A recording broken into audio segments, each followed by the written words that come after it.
ओम शांति। आज 23/5/2025 के बाबा के महावाक्य सुनेंगे। आज बाबा ने कहा, मीठे बच्चे, तुम्हें खिवैया मिला है इस पार से उस पार ले जाने के लिए। खिवैया मिला है इस पार से उस पार ले जाने के लिए। इस पार मतलब क्या? इस पार क्या है? दुनिया नर्क है ना, और उस पार क्या है? स्वर्ग है। तो इस पार से उस पार जाने के लिए हमें खिवैया मिल गया है। तुम्हारे पैर अब इस पुरानी दुनिया पर नहीं है। कहाँ है पैर? पुरानी दुनिया में है? कहाँ है फिर? तुम्हारा लंगर उठ चुका है। अभी हम कहाँ पहुंच गए हैं? पुरानी दुनिया में तो है नहीं, और नई दुनिया में अभी पहुंचे नहीं है, तो कहीं पर तो हैं। तो नाव में बैठे हैं, खिवैया भी मिल गया है, नाव भी मिल गई है, नाव में हम बैठ भी गए हैं। अब बस क्या करना है? उस पार जाना है। और खिवैया हमारा इतना मजबूत है, उस पार ले जा करके ही छोड़ेगा। बस हमें क्या करना है? नाव से उतरना नहीं है ना, नाव से उतरना नहीं है। बुद्धि में क्लियर रहे कि अब हमारा लंगर उठ चुका है। अब हम पुरानी दुनिया में नहीं हैं, अब हम संगम पर, नई दुनिया की तरफ हमारा मुंह है। प्रश्न है, जादूगर बाप की वंडरफुल जादूगरी कौन सी है जो दूसरा कोई नहीं कर सकता? ऐसी जादूगरी जो बाबा के सिवाय कोई कर ही नहीं सकता। कौन सी जादूगरी है? उत्तर है,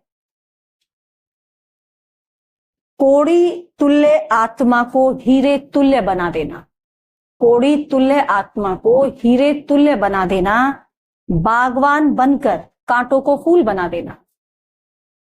यह बहुत वंडरफुल जादूगरी है। कितना बड़ा जादूगर है बाबा! है उससे बड़ा जादूगर कोई? देखिए ऐसी जादूगरी कहीं इससे पहले कि कांटों को फूल बना दे। सोचो, कांटों को फूल कोई बना सकता है दुनिया में? केवल बाबा ही है जो कांटों को फूल बना सकता है। इतना वंडरफुल जादूगर। तो ये वंडरफुल जादूगरी एक बाप ही कर सकता है, दूसरा कोई। मनुष्य पैसा कमाने के लिए सिर्फ जादूगर कहलाते हैं। दुनिया में जादूगरी करते हैं ना, वो जादूगरी दिखा के क्या करते हैं? पैसा कमाते हैं। लेकिन बाप जैसा जादू नहीं कर सकते। ऐसा जादू तो कोई कर ही नहीं सकता। ओम शांति। सारे सृष्टि चक्र व ड्रामा में बाप एक ही बार आते, और कोई सत्संग आदि में ऐसे नहीं समझते होंगे। और किसी सत्संग आदि में ऐसे समझेंगे कि भगवान एक ही बार इस सृष्टि पर आता है? कहने ही नहीं आएगा किसी को। ना वह कथा करने वाला बाप है, ना वह बच्चे हैं। जो कथा कर रहा है ना तो वो बाप है, और जो सुन रहे हैं ना ही वो बच्चे हैं। वह तो वास्तव में फॉलोअर्स भी नहीं है ना। फॉलोअर्स भी नहीं कह सकते उनको। क्यों नहीं कह सकते फॉलोअर्स? क्योंकि वो फॉलो तो करते ही नहीं है ना। अब एक जो महात्मा है वो सत्संग कर, ठीक है, कथा सुना रहा है, एक कथावाचक है, तो क्या जो सुन रहे हैं वो उसको फॉलो कर रहे हैं? फॉलो तो करते नहीं है, तो उनको फॉलोअर्स भी नहीं कह सकते। यहां तो तुम बच्चे भी हो, स्टूडेंट भी हो, और फॉलोअर्स भी। यहां स्टूडेंट भी हैं, बच्चे भी हैं, फॉलोअर्स भी। बाप बच्चों को साथ में ले जाएंगे। आए हैं ना, अभी साथ में लेकर के ही जाएंगे। बाबा जाएंगे तो फिर बच्चे भी इस छीछी पुरानी दुनिया से अपनी गुलगुल दुनिया में चलकर राज्य करें। अब बाबा जाएगा तो बच्चे भी तो जाएंगे ना साथ में। अब बाबा तो घर चला जाएगा, परमधाम में जाकर बैठ जाएगा, लेकिन बच्चे कहाँ जाएंगे? बच्चे वाया परमधाम अपनी नई सुंदर गुलगुल दुनिया में जाएंगे, राज्य करेंगे वहां जाकर। यह तुम बच्चों की बुद्धि में आना चाहिए। है ये बात हमारी बुद्धि में कि बाबा के साथ जाएंगे, अपनी नई दुनिया में जाकर के राज्य करें। इस शरीर के अंदर जो रहने वाली आत्मा है वह बहुत खुश होती है। खुश हैं आप आत्माएं? इन शरीरों के अंदर जो आप आत्माएं बैठी हैं, आप खुश हैं? क्यों खुश हैं? खुशी का कारण बाबा के साथ जाना है। बाबा हमारा बाप भी बना, इस समय टीचर भी है, सतगुरु भी है, साथ में लेकर जाएगा। और हम नई दुनिया में जाकर के राज्य करेंगे। कितनी सुंदर दुनिया वो होगी। तो खुश है ना आत्माएं? बेहद का बाप आया हुआ है, जो सभी का बाप तो वो सभी का है, लेकिन हम कितनी भाग्यशाली आत्माएं हैं कि हमने पहचान लिया। बाप तो सभी का है, ऐसे थोड़े ना कि हमारा ही है बस। बाप तो सबका है, लेकिन हम भाग्यशाली आत्माएं हैं कि हमने उनको पहचान लिया। यह भी सिर्फ तुम बच्चों को समझ है, बाकी सारी दुनिया में तो सब बेसमझ ही हैं। बाप बैठ समझाते हैं, रावण ने तुमको कितना बेसमझ बना दिया। बाप आकर समझदार बनाते हैं, सारे विश्व पर राज्य करने लायक इतना समझदार बनाते हैं। यह स्टूडेंट लाइफ भी एक ही बार होती है, जबकि भगवान आकर पढ़ाते हैं। कितनी सुंदर लाइफ चल रही है इस समय हमारी स्टूडेंट लाइफ। इससे अच्छी कोई लाइफ होती है? और हमारी और भी ज्यादा अच्छी क्यों है? क्योंकि हमको स्वयं भगवान पढ़ा रहे हैं। तुम्हारी बुद्धि में यह है, बाकी जो अपने धंधे दोरी आदि में फंसे हुए रहते हैं, उनको कभी यह बुद्धि में आ नहीं सके कि भगवान पढ़ाते हैं। उन्हें तो अपना धंधा आदि ही याद रहता है। तो तुम बच्चे जबकि जानते हो भगवान हमको पढ़ाते, जानते हैं ना भगवान हमको पढ़ाते हैं, तो कितना हर्षित रहना चाहिए। भगवान हमको पढ़ाते हैं ये जान चुके, तो ये जान करके कितना हर्षित होना चाहिए। कितना खुशी में उछलना चाहिए, ठगियां मारनी चाहिए। और सब हैं पाई पैसे वालों के बच्चे, तुम तो भगवान के बच्चे बने हो। दुनिया में कोई कितना भी अरबपति खरबपति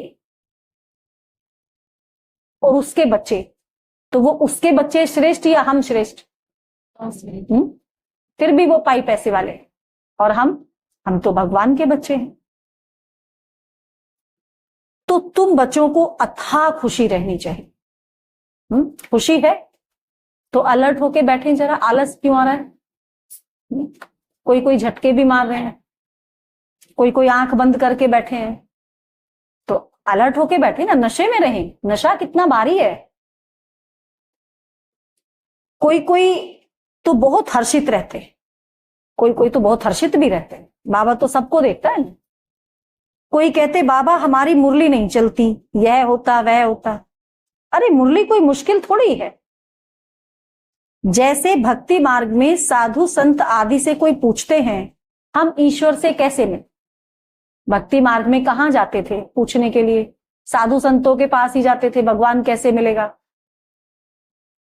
परंतु वह जानते नहीं, सिर्फ उंगली से इशारा करेंगे कि भगवान को याद करो, बस ऐसे कर देंगे, याद करो उसको, बस खुश हो जाते हैं। वह कौन है दुनिया में कोई भी जानते नहीं। अपने बाप को कोई भी नहीं जानते। यह ड्रामा ही ऐसा बना हुआ है, फिर भी भूल जाएंगे। ऐसे नहीं कि तुम्हारे में सभी बाप और रचना को जानते हैं। हमारे लिए भी बाबा क्या कह रहे हैं, तुम में भी सब कौन है, नंबरवार है।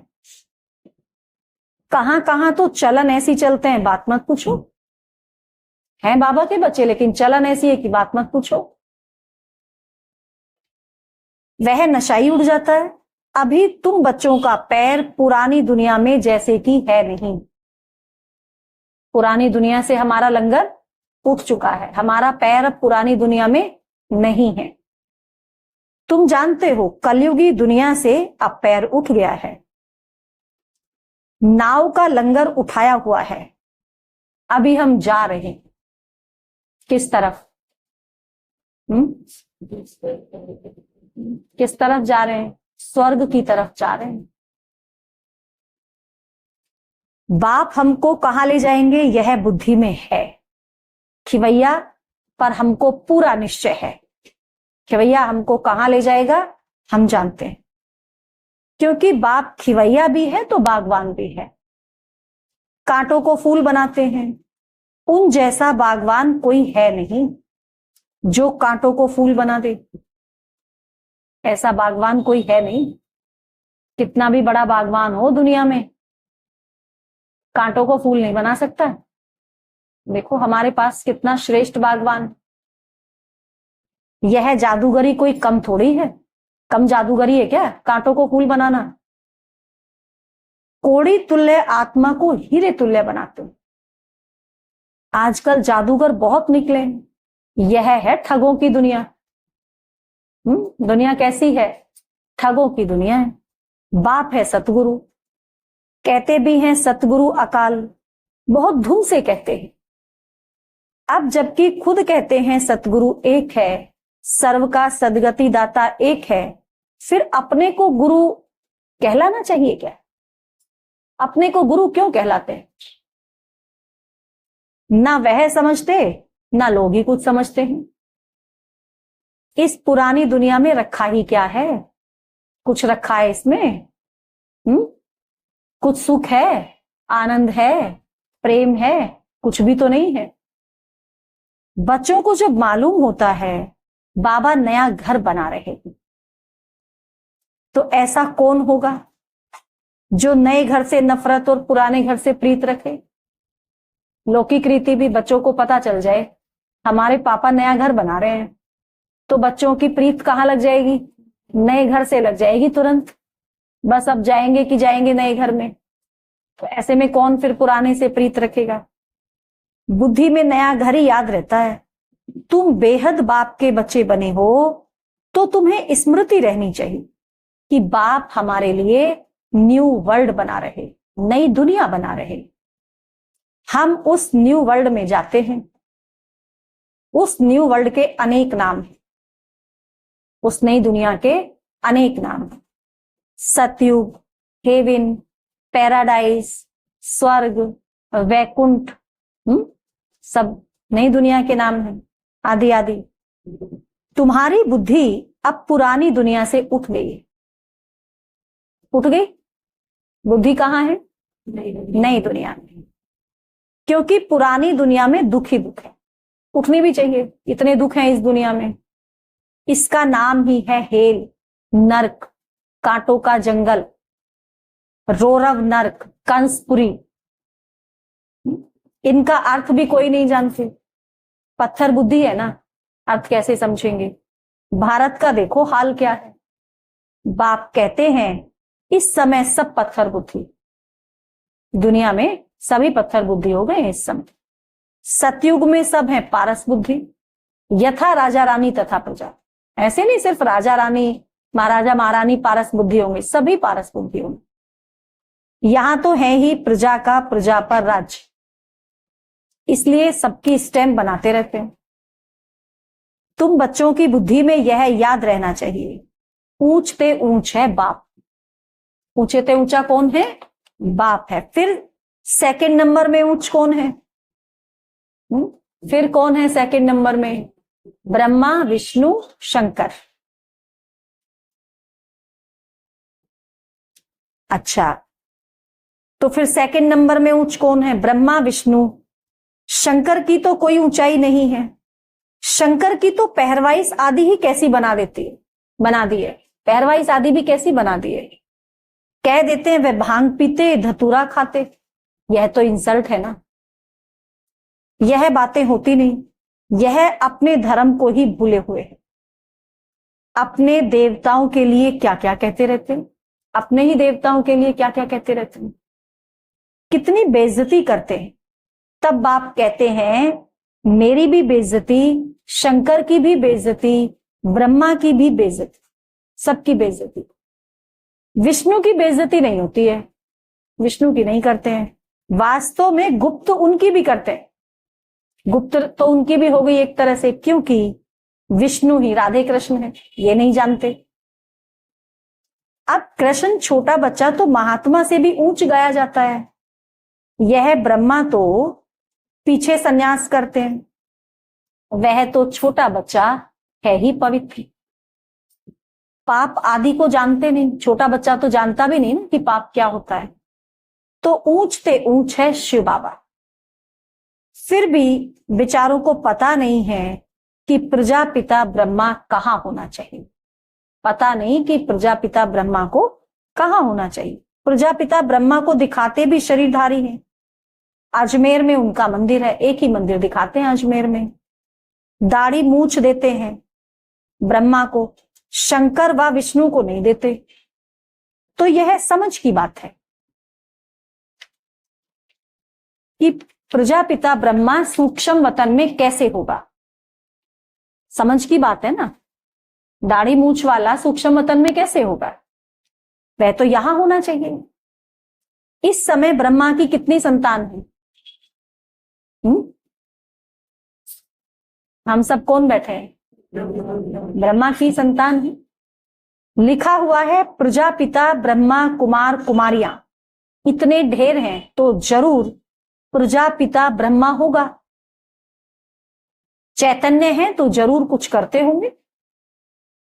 क्या प्रजापिता ब्रह्मा सिर्फ बच्चे ही पैदा करते हैं या कुछ और भी करते हैं?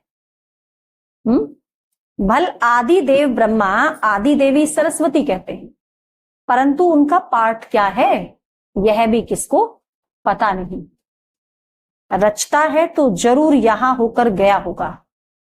रचता है तो कहां रचना रची होगी? रचना तो यहां है, तो रचता कहां होगा? रचता भी तो यही होना चाहिए ना।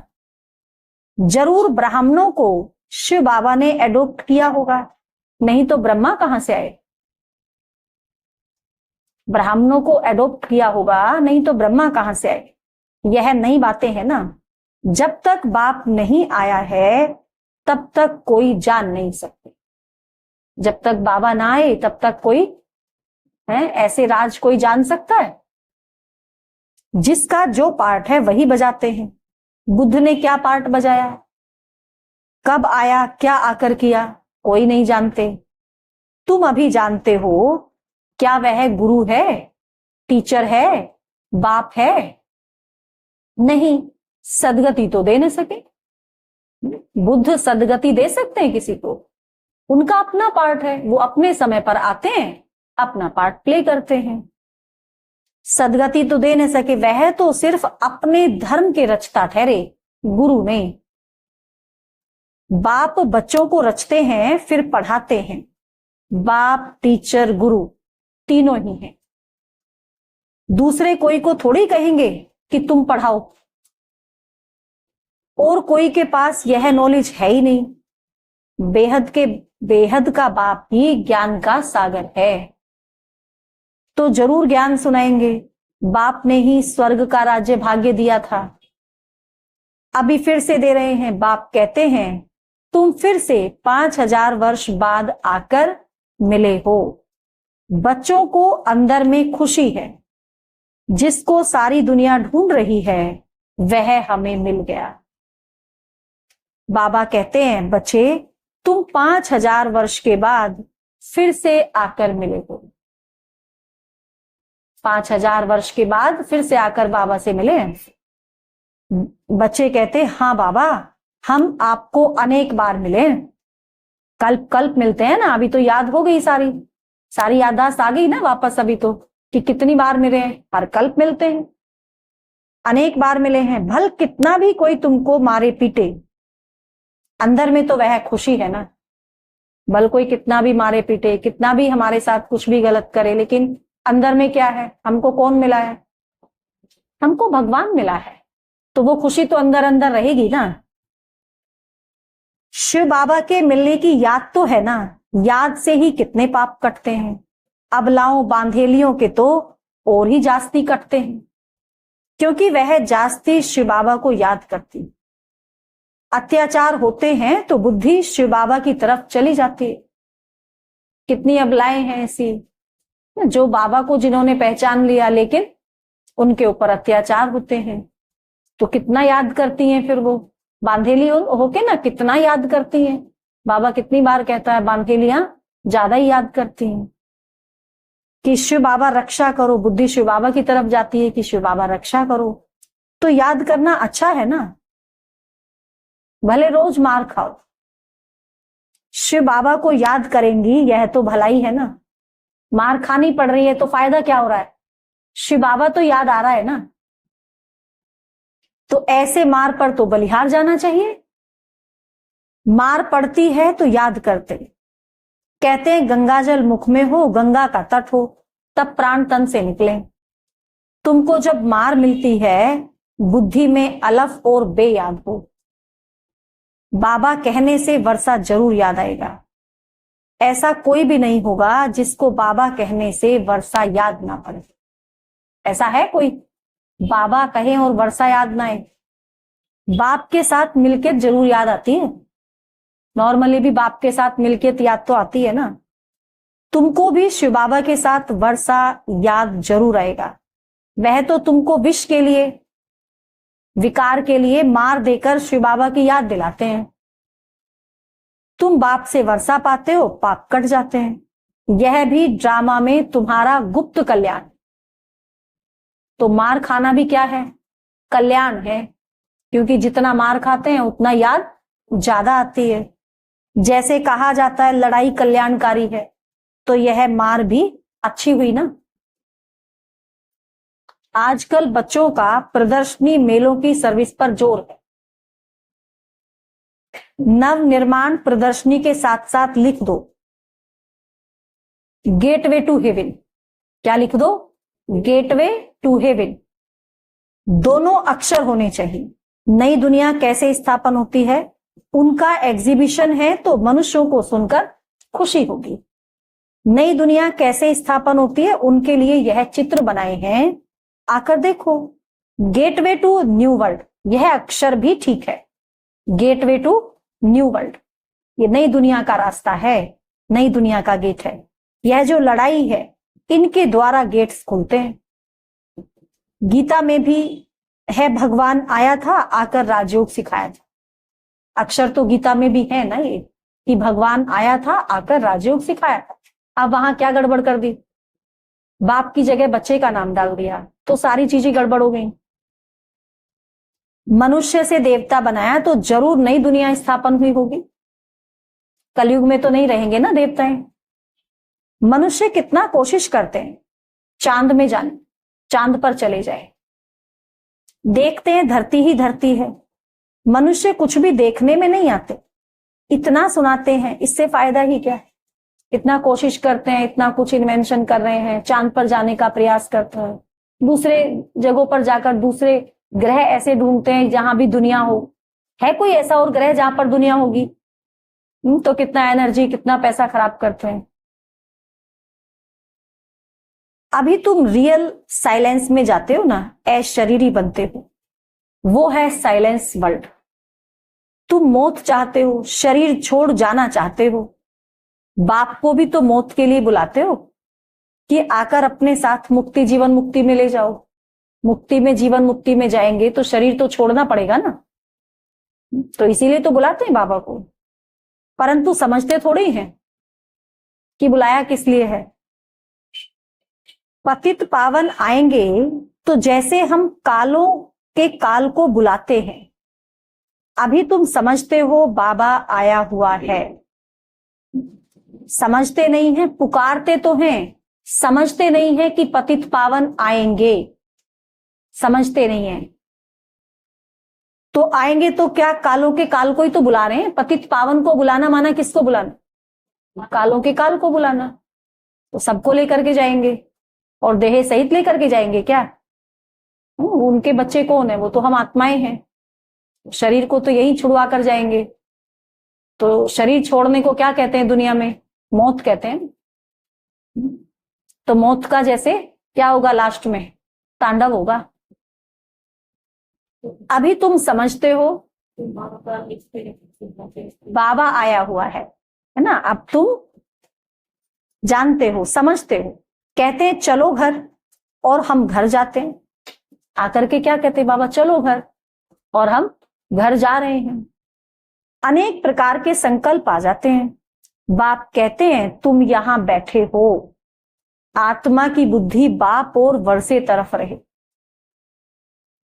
हमारी बुद्धि कहाँ लगी रहे? बाप और वर्षे की तरफ लगी रहे। आत्मा ही याद करती है ना। समझो कोई का बच्चा लंदन में है, समाचार आया बीमार है, बस बुद्धि चली जाएगी, उस तरफ ही जाएगी ना बुद्धि तुरंत। फिर ज्ञान बुद्धि में बैठ ना सके, बुद्धि जाती तो है ना। हाँ, ज्ञान बुद्धि में बैठ ना सके, यहां बैठे हुए बुद्धि में उनकी याद आती रहेगी। भले यहां बैठे हैं लेकिन बुद्धि में याद किसकी रहेगी? बच्चे की रहेगी। कोई का पति बीमार हो गया तो स्त्री के अंदर उथल पाथल होगी, बुद्धि जाती तो है ना। तो तुम भी यहां बैठ सब कुछ करते शिव बाबा को याद करते रहो। हमारी बुद्धि कहां जानी चाहिए? शिव बाबा की तरफ जानी चाहिए। तो भी अहो सौभाग्य, यहां बैठे बुद्धि शिव बाबा की तरफ जाए तो भी क्या कहेंगे? अहो सौभाग्य। जैसे वह पति को अथवा गुरु को याद करते हैं, तुम बाप को याद करो। तुम्हें अपना 1 मिनट भी वेस्ट नहीं करना चाहिए। बाप को जितना याद करेंगे तो सर्विस करने में भी बाप ही याद आएगा। बाप को जितना याद करेंगे तो सर्विस करेंगे, फिर तो सर्विस करने में भी कौन याद आएगा?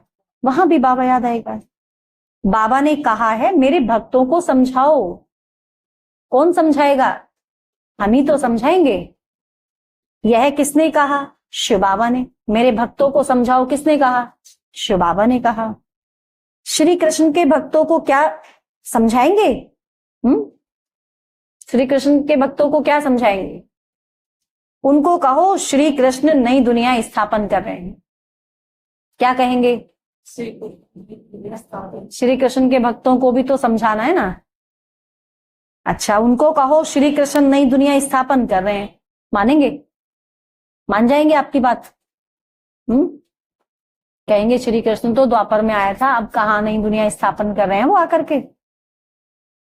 श्री कृष्ण के भक्तों को क्या समझाएंगे, है ना? तो क्या वो मानेंगे? क्रिएटर तो गॉड फादर है, श्री कृष्ण थोड़ी है। क्रिएटर कौन है? रचता कौन है? वो तो शिव बाबा। तो उनको भी क्या समझाएं फिर? जो देवी देवताओं के भक्त है, माना जो आपे ही, हम भी तो थे ना, आपे ही पूज्य आपे ही पुजारी बने हुए हैं, उनको क्या समझाएंगे? कैसे समझाएंगे उनको? क्या करेंगे उनको? बाबा क्या कहता है? उनको 2 बाप का परिचय दो, कहता है ना बाबा। तो उन्हें दोनों बाप का परिचय दो कि ठीक है ये लौकिक बाप है तुम्हारा, तो तुम्हारा पारलौकिक बाप कौन है? क्या श्री कृष्ण सबका हो सकता है? श्री कृष्ण सबका पारलौकिक बाप हो सकता है। तो फिर जो सबका बाप नहीं हो सकता तो वो बाप कैसे हुआ? तो बाप कौन है? जो सबका बाप, जो हर किसी का पिता है।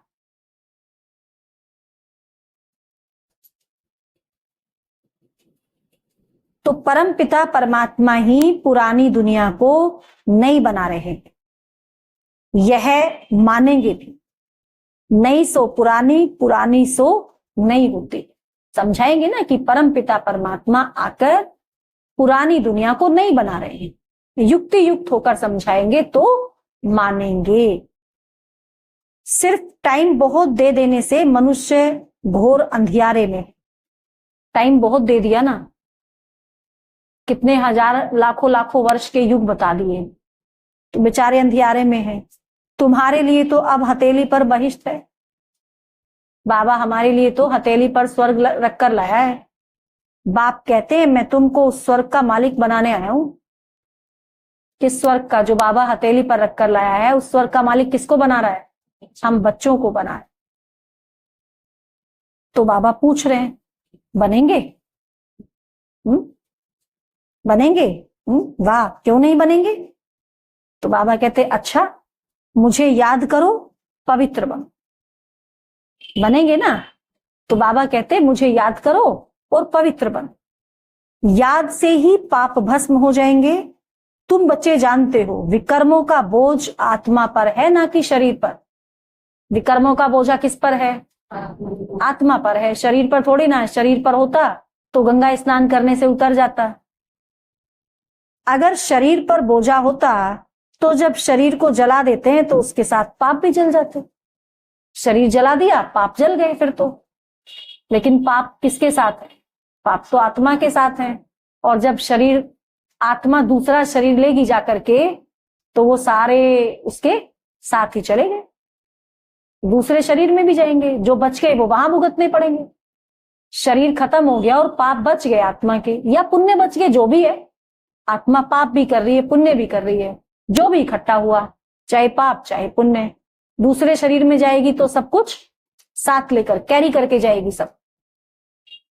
और फिर वो दिखना शुरू हो जाएगा धीरे धीरे। जैसे बड़ा होगा शरीर तो उसी अनुसार पाप बहुत ज्यादा होंगे तो पाप भुगतने पड़ेंगे, पुण्य बहुत ज्यादा होंगे तो पुण्य भुगतेंगे। आत्मा तो है ही अविनाशी, आत्मा कभी खत्म नहीं होती है, अविनाशी है। उसमें सिर्फ खाद पड़ती है, खाद उसमें पड़ती रहती है, मिलावट होती जाती है। सतयुग में तो 24 कैरेट थी, बिल्कुल प्योर। त्रेता में थोड़ी और डाउन हुई, फिर द्वापर से ज्यादा डाउन होती चली गई, और कलयुग अंत में तो खाद ही खाद बच गई। कितनी सारी खाद मिल गई और प्योरिटी कितनी सी बची उसमें, बिल्कुल एक निशान जैसे रह गया बस, बाकी सब खाद की मिलावट हो गई। सोचो इतनी बुरी हालत। जिनको निकालने के लिए, अब वो खाद निकले कैसे, उसको निकालने के लिए बाप एक ही युक्ति बताते हैं, और वो युक्ति क्या है? याद करो। पतित से पावन बनने की युक्ति कैसी अच्छी है। मंदिर बनाने वाले, शिव की पूजा करने वाले भी भक्त है ना। पुजारी को कभी पूज्य कह नहीं सके, पुजारी को कभी पूज्य कह नहीं सके। अच्छा, मीठे मीठे सिकिला दे बच्चों प्रति माता पिता बाप दादा का याद प्यार और गुड मॉर्निंग। रूहानी बाप की रूहानी बच्चों को नमस्ते। हम रूहानी बच्चों की रूहानी माता पिता बाप दादा को याद प्यार, गुड मॉर्निंग, नमस्ते बाबा, नमस्ते, शुक्रिया बाबा, शुक्रिया। धारणा के लिए मुख्य सार, पहला पॉइंट है, जिसे सारी दुनिया ढूंढ रही है वह बाबा हमें मिल गया। इस खुशी में रहना। सारी दुनिया जिसको ढूंढ रही है वो बाबा हमको मिल गया है, तो कितनी खुशी होनी चाहिए सोच सोच करके। याद से ही पाप कटते हैं, इसीलिए किसी भी परिस्थिति में बाप और वर्षे को याद करना। कुछ भी हो जाए, कैसी भी परिस्थिति, बाप और वर्षा भूले नहीं। एक मिनट भी अपना समय वेस्ट नहीं करना है। दूसरा पॉइंट है, इस पुरानी दुनिया से बुद्धि का लंगर उठ चुका है। उठ गया, लंगर उठ गया इस पुरानी दुनिया से। बाबा हमारे लिए नया घर बना रहे। हमारे बाबा हमारे लिए नया घर बना रहे हैं। यह है रौरव नर्क कंसपुरी। हम जाते हैं वैकुंठपुरी में। सदा इस स्मृति में रहना, ये सदा याद रहे। अब हम नए घर में गए कि गए। वरदान है आज का, विहंग मार्ग की सेवा द्वारा, विहंग मार्ग की सेवा द्वारा विश्व परिवर्तन के कार्य को संपन्न करने वाले सच्चे सेवाधारी भव। विहंग मार्ग की सेवा द्वारा विश्व परिवर्तन के कार्य को संपन्न करने वाले सच्चे सेवाधारी भव। विहंग मार्ग की सेवा करने के लिए संगठित रूप में रूप और बसंत, इन दो बातों का बैलेंस चाहिए। रूप और बसंत, ज्ञान और योग। जैसे बसंत रूप से एक समय पर अनेक आत्माओं को संदेश देने का कार्य करते हो, ऐसे ही रूप अर्थात याद, याद बल द्वारा, श्रेष्ठ संकल्प के बल द्वारा विहंग मार्ग की सर्विस करो। बसंत रूप मतलब ज्ञान। तो उससे क्या करते हैं, एक ही समय पर कितनी आत्माओं को संदेश देने का कार्य करते हैं, ज्ञान सुनाते हैं, तो मतलब संदेश देना। और रूप अर्थात याद का बल, याद के बल द्वारा, श्रेष्ठ संकल्प के बल द्वारा बाबा कहते विहंग मार्ग की सेवा करो। इसकी भी इन्वेंशन निकालो। साथ साथ संगठित रूप में दृढ़ संकल्प करने से पुराने संस्कार, पुराने स्वभाव व पुरानी चलन के तिलवाजों यज्ञ में सुहा करो। पुराने संकल्प, पुराने संस्कार रूपी तिलों जो इस यज्ञ में सुहा करो, तब विश्व परिवर्तन का कार्य संपन्न होगा अथवा यज्ञ की समाप्ति होगी। स्लोगन है, बालक और मालिकपन के बैलेंस से प्लान को प्रैक्टिकल में लाओ। जब बालक बनना है बालक बनो, जब मालिक बनना है तो मालिक बनो। अब ऐसे नहीं बालक के समय पर मालिक बन जाए और मालिक के समय पर बालक बन जाए, तो बैलेंस बिगड़ जाएगा। बैलेंस बना के रखना। जब कोई भी बात पूछी जाए, है ना, कोई सलाह मांगी जाए, तो बालक बन जाओ और मालिक बन जाओ और बिल्कुल जैसे मालिक अपने कार्य को करता है वैसे उसको करना है, मालिक बन करके कि मैं ही मालिक हूं और मुझे इसको कैसे करना चाहिए, उसी रीति सलाह देनी। सलाह दे दी, काम खत्म। अब जब कार्य हो रहा है तब ये नहीं सोचना कि मेरी वाली रीति से क्यों नहीं हुआ, तब बालक बन जाओ, तब बच्चे बन जाओ छोटे से। फिर उसमें कोई संकल्प नहीं चलाने, जैसे कार्य हुआ बहुत अच्छा हुआ। तो ये बालक और मालिकपन के बैलेंस को बनाकर रखना है। अव्यक्त इशारे रूहानी रॉयल्टी और प्योरिटी की पर्सनैलिटी को धारण करो। इस ईश्वरीय सेवा में बड़े से बड़ा पुण्य पवित्रता का दान देना। सबसे बड़ा पुण्य क्या है? पवित्रता का दान दो। इस ईश्वरीय सेवा में सबसे बड़ा दान है पवित्रता का दान देना। पवित्र बनना और बनाना ही पुण्य आत्मा बनना है, क्योंकि सिर्फ आत्मा को आत्मघात महापाप से छुड़ाते। क्योंकि किसी आत्मा को आप आत्मघात अर्थात महापाप से छुड़ाते। किसी आत्मा को पवित्र बनाना मतलब महापाप से छुड़ाना। अपवित्रता आत्मघात है। अपवित्रता क्या है? आत्मघात है। और पवित्रता जियेदान है। किसका दुख लेकर सुख देना, यही सबसे बड़े से बड़ा पुण्य का काम। किसी का दुख लेकर उसको सुख देना कितना बड़ा पुण्य है। ऐसा पुण्य करते करते पुण्य आत्मा बन जाएंगे। तो ये पुण्य करते रहना है और हर आत्मा को परमात्मा से मिलाकर उनको पवित्र बनाना है, सुख देना है। अच्छा, ओम शांति।